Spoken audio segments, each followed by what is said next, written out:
Marcus Hale never begged. Not when his wife died in a hospital hallway because he couldn't afford the specialist in time. Not when debt collectors stripped the furniture from his apartment, while his 7-year-old daughter sat silently on the floor hugging a stuffed rabbit with one missing eye. And definitely not when Helena Voss stepped out of her black armored limousine, looked around his tiny garage with disgust, and said the 7 words that destroyed everything he had left. "Shut it down, or I'll bury you." The entire street went silent. Even the sound of welding sparks from the neighboring repair shop stopped. Marcus stood under the flickering fluorescent lights of Hale Auto Works, grease covering his hands, exhaustion buried deep in his eyes. The garage was tiny. Rusted walls. Leaking roof. Barely enough room for 3 cars. But it was his. The only thing he had managed to build after losing everything. And Helena Voss wanted it gone. She was the CEO of Voss Dynamics, the largest automotive corporation in the state. Cold. Ruthless. Untouchable. Newspapers called her the Iron Widow of Industry. She bought neighborhoods, crushed competitors, and turned entire districts into corporate zones. Marcus's garage sat directly beside property she had just purchased for $1 billion luxury electric vehicle facility. His little garage ruined the image. So she came personally. Not to negotiate. To humiliate him. "You have 48 hours," Helena said calmly while her assistants filmed everything on tablets. "After that, demolition begins." Marcus clenched his jaw. "You can't demolish private property." Helena smiled slightly. "Watch me." Then she leaned closer. "You're already drowning, Marcus. Your loans are public record. Your garage survives month to month. Your daughter's school tuition is overdue. One push and you collapse." His blood froze. She had investigated his life. Every painful detail. The crowd standing nearby whispered nervously. Marcus looked at his daughter Lily inside the garage office.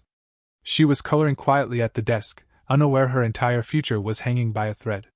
He turned back toward Helena. "You think money makes you untouchable?" "No," Helena replied. "Power does." Then she walked away. The next morning, Marcus discovered his suppliers had canceled contracts. His bank account was frozen under compliance review. City inspectors suddenly arrived with violation notices. Fines stacked instantly. Someone was strangling him from every direction. By sunset, the electricity was cut off. Lily sat in darkness holding a flashlight, while Marcus stared at unpaid notices covering his desk. "Dad," she whispered softly, "are we losing the garage?"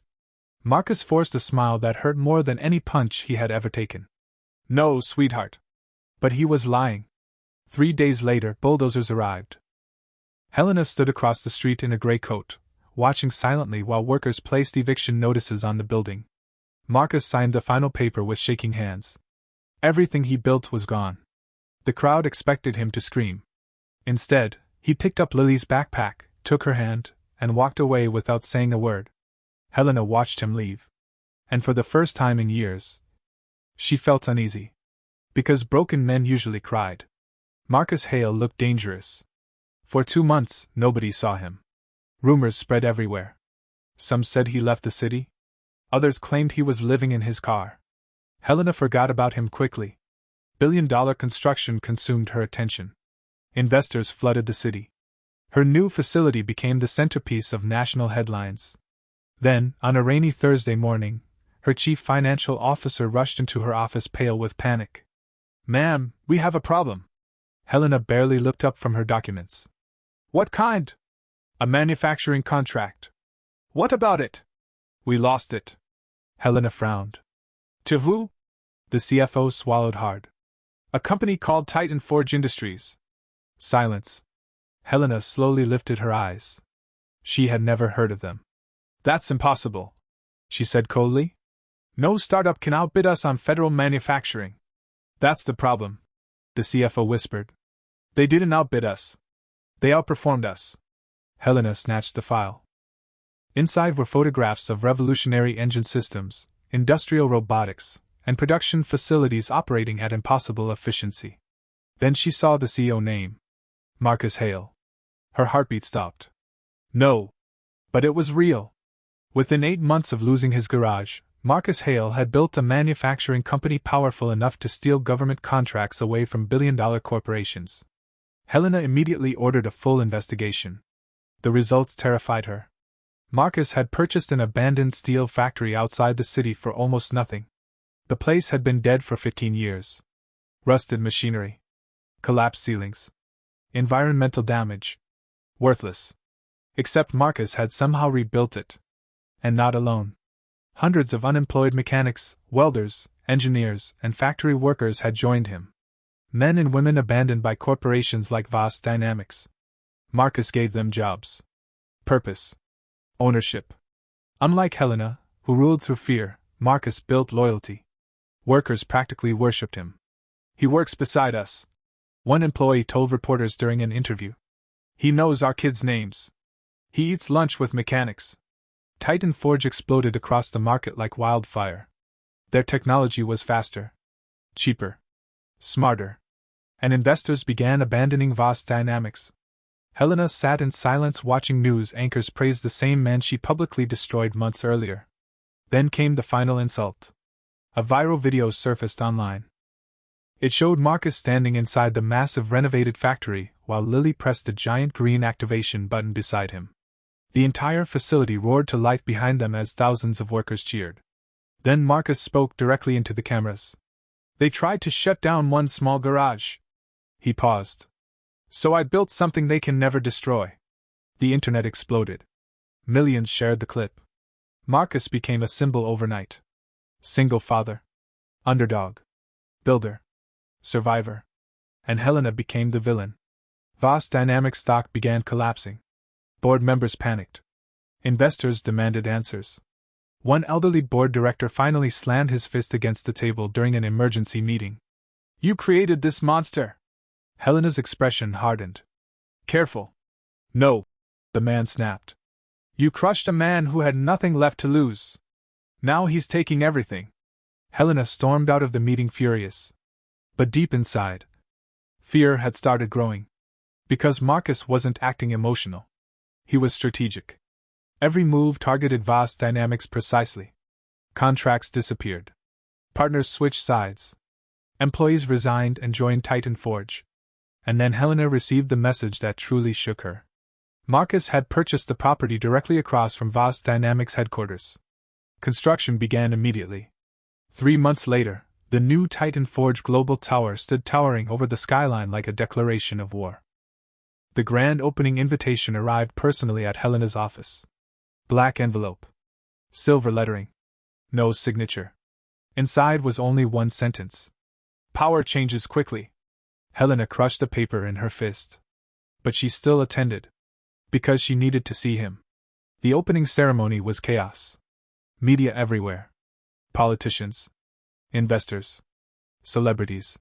Titan Forge had become the hottest company in the country almost overnight. Then Marcus arrived. The crowd erupted instantly. Helena barely recognized him.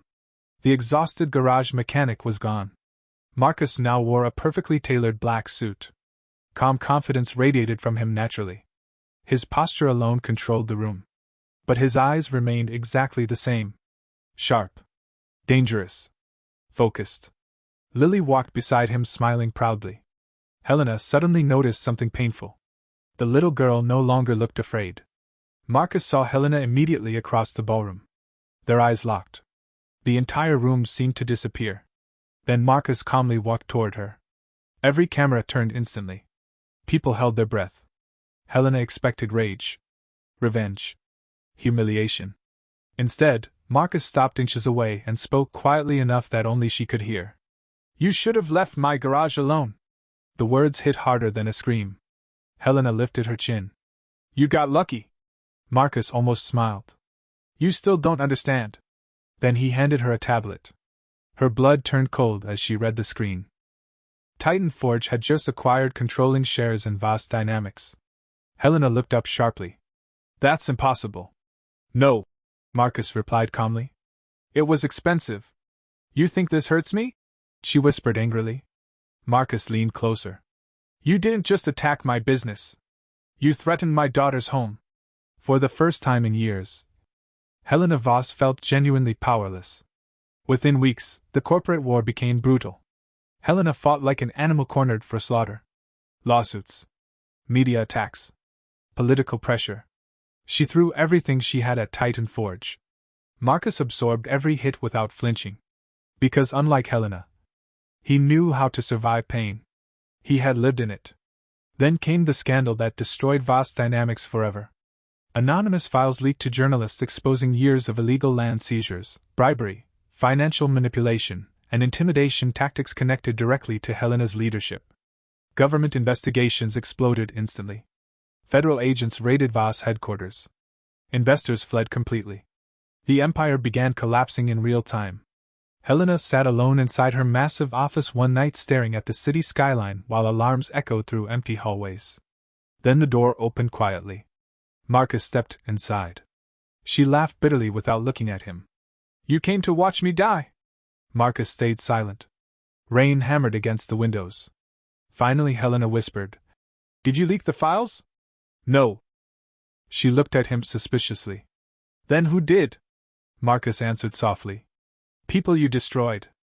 The words shattered something inside her. Because she suddenly realized the truth. Marcus didn't ruin her. She ruined herself years ago. Marcus walked slowly toward the giant windows overlooking the city. "When you shut down my garage," he said quietly, "I thought my life was over." Helena stared at him silently. "But losing everything taught me something important." He turned toward her. "A man with nothing left becomes impossible to control." Helena's composure finally cracked. "You think you're better than me?" she snapped emotionally. "Do you know what it took to build my empire? Do you know how many people tried to destroy me first?" Marcus nodded slowly. "Yes." That answer stunned her. Because he understood. He truly did. Both of them were survivors. The difference was what they became afterward. Helena built walls. Marcus built people. Outside, police lights flashed below the skyscraper. The end had arrived.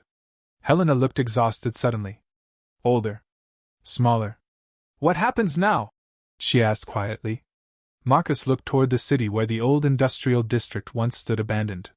Now it glowed with life because of Titan Forge factories employing thousands. "Now," Marcus said softly, "now workers go home to their families." Then he walked away. Helena never stopped him. 6 months later, Vast Dynamics officially collapsed. News channels called it one of the largest corporate downfalls in decades. But Marcus never celebrated publicly. Instead, he focused on expanding Titan Forge globally. New factories opened across struggling cities. Thousands found work again. Communities came back to life. And every Friday evening, no matter how powerful he became, Marcus still closed his office early. Because Lily waited for him. One winter night, Marcus drove her past the empty lot where Hale Auto Works once stood. Lily looked out the window quietly. "Do you miss it?" she asked. Marcus smiled faintly. The tiny garage was gone forever. In its place stood a massive community technology center funded entirely by Titan Forge. Young mechanics trained there for free. People laughed inside. Dreams started there now. Marcus looked at the building for a long moment. Then he answered honestly. "No, sweetheart." Lily frowned slightly. "Why not?" Marcus rested his hand gently on hers. "Because sometimes the worst thing that happens to you," he looked at the glowing skyline ahead, "becomes the reason you build something greater than anyone imagined."